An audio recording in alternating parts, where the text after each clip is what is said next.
নমস্কার বন্ধুরা, মালয়েশিয়ায় বাঙালিয়ানার নতুন একটি রেসিপিতে সকলকে স্বাগত। আজ আমি হাজির হয়েছি দারুণ টেস্টি, মুখরোচক শীতের দুপুরে এই বেগুনের একটি রেসিপি নিয়ে। রেসিপিটা কিন্তু বানানো একদমই সহজ এবং খেতে হয় অত্যন্ত সুস্বাদু। সামান্য কিছু মশলায় আজ অসাধারণ স্বাদের এই রেসিপিটা খেতে কিন্তু একদমই অন্যরকম হয়। তাহলে চলুন রেসিপিটি দেখে নেওয়া যাক।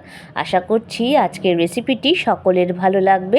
যদি ভালো লেগে থাকে লাইক, শেয়ার, কমেন্টস এবং নতুন বন্ধুরা চ্যানেলটিকে সাবস্ক্রাইব করে আমার পাশে থাকবেন।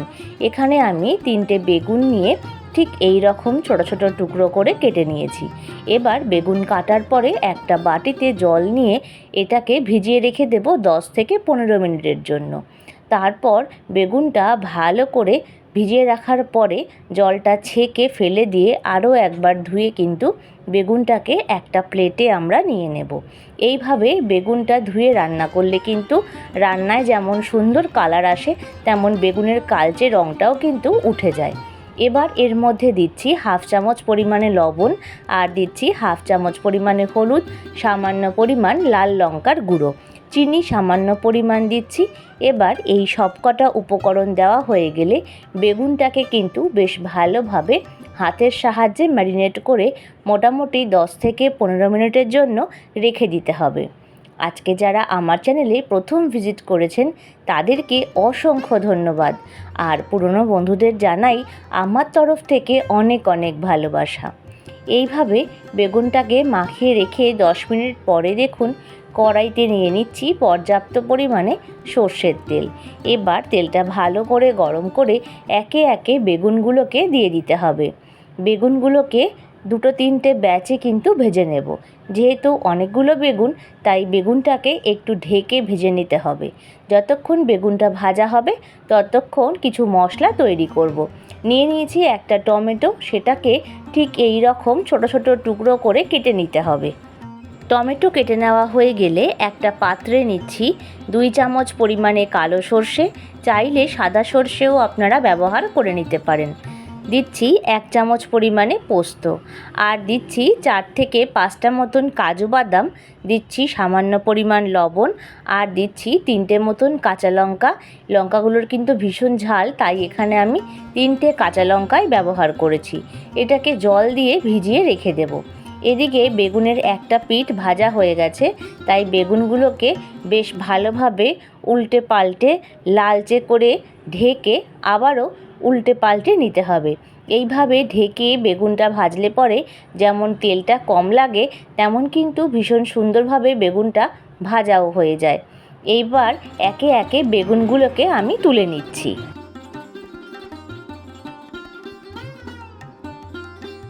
এবার বেগুনগুলোকে সম্পূর্ণ তুলে নেওয়া হয়ে গেছে। তারপর যে বাদবাকি বেগুন ছিল সেটাও কিন্তু একে একে আমরা তেলের মধ্যে দিয়ে দেব। আজকের রেসিপিটা আমি সর্ষের তেলেই রান্না করছি। রেসিপিটা সর্ষের তেলে বানালে কিন্তু ভীষণ টেস্ট হবে।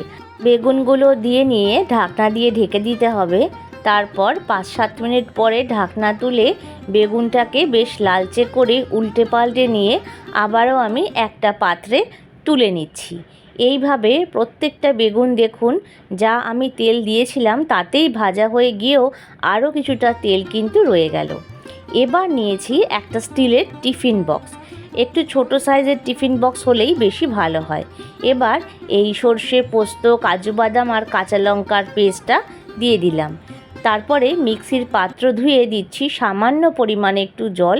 এখানে কিন্তু বেশি জল দিলে ভালো লাগবে না, তাই সামান্য জলই যথেষ্ট। দিচ্ছি সামান্য পরিমাণ হলুদ, দিচ্ছি ভেজে রাখা তেলটা, যেই তেলটা দিয়ে আমরা বেগুনটা ভেজেছিলাম। এবারে দেখছি যেই কুচিয়ে রাখা টমেটোগুলো ছিল সেই কোচানো টমেটোগুলো এবার একে একে দিয়ে দিলাম। এবার চামচ দিয়ে ভালোভাবে নাড়িয়ে চাড়িয়ে দিতে হবে। দেখুন কেমনভাবে আমি মিশিয়ে দিচ্ছি। দিচ্ছি সামান্য পরিমাণ একটু মিল্ক পাউডার। এখানে আমি গুঁড়ো দুধ ব্যবহার করেছি, কারণ নারকেলের দুধ আমার কাছে ছিল না। আপনারা চাইলে এখানে নারকেল কোড়া ব্যবহার করতে পারেন বা নারকেলের দুধও দিতে পারেন। আর এখানে অফ ক্যামেরায় আমি 2 চামচ পরিমাণ টক দই ব্যবহার করেছি, তার ক্লিপিংসটা এখানে আমি দিতে পারিনি, তার জন্য ক্ষমা প্রার্থী। এবার সবকটা উপকরণ দেওয়া হয়ে গেলে বেগুনটা উপর থেকে ভালোভাবে দিয়ে নিয়ে দেখুন সবকটা বেগুনই কিন্তু দেওয়া হয়ে গেছে। এবারে দিচ্ছি 2টো কাঁচা লঙ্কা ঘ্রাণের জন্য। লঙ্কাটা দেওয়া হয়ে গেলে উপর থেকে দেব 1.5 চামচ পরিমাণে কাঁচা সর্ষের তেল। এবার সেটাও দেওয়া হয়ে গেলে দিয়ে দিচ্ছি কিছুটা পরিমাণ শীতের সবথেকে ফ্রেশ কুচনো ধনেপাতা, যা এই রেসিপির স্বাদকে দ্বিগুণ করে দেবে। এবার একটা ঢাকনা দিয়ে টাইট করে টিফিন বক্সটাকে আটকে দিতে হবে।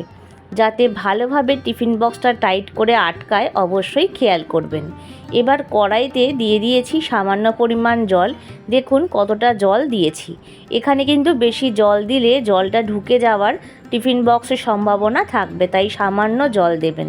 এবার একটা র্যাক বসিয়ে তার উপরে আমি টিফিন বক্সটাকে বসিয়ে দেব। এবার ঢাকনা দিয়ে আধা ঘন্টার জন্য ঢেকে দিতে হবে। 10 থেকে 15 মিনিট পরে দেখুন ঢাকনা তুলে দেখলাম জল বেশ অনেকটাই আছে, তাই আবারও কিছুক্ষণের জন্য ঢেকে দিয়েছি। আরও 10 মিনিট পরে বেশ দেখুন জলটা অনেকটা শুকিয়ে গেছে। এবার গ্যাসের ফ্লেমটা অফ করে কিছুটা ঠান্ডা করে আমি টিফিন বক্সটাকে খুলছি। এটা কিন্তু খেতে অসম্ভব ভালো হয়। একবার এইভাবে বানিয়ে দেখবেন, শীতের দুপুরে গরম ভাতের সঙ্গে খেতে কিন্তু জাস্ট জমে যাবে। একবার এইভাবে বানিয়ে দেখুন। দেখুন আমাদের বেগুন ভাপা কিন্তু একেবারেই রেডি। বেগুনগুলো কিন্তু সম্পূর্ণ সেদ্ধ হয়ে গেছে আর খেতেও কিন্তু অসম্ভব ভালো হয়। যেহেতু টিফিন বক্সটা ভীষণই ছোট, তাই আমি একটি বড় পাত্রে পরিবেশন করে নিচ্ছি। আশা করছি আজকের রেসিপিটা সকলের ভালো লেগেছে। ভালো লেগে থাকলে লাইক, শেয়ার, কমেন্টস এবং নতুন বন্ধুরা চ্যানেলটিকে সাবস্ক্রাইব করে পাশে থাকবেন। প্রত্যেকে ভালো থাকবেন, সুস্থ থাকবেন।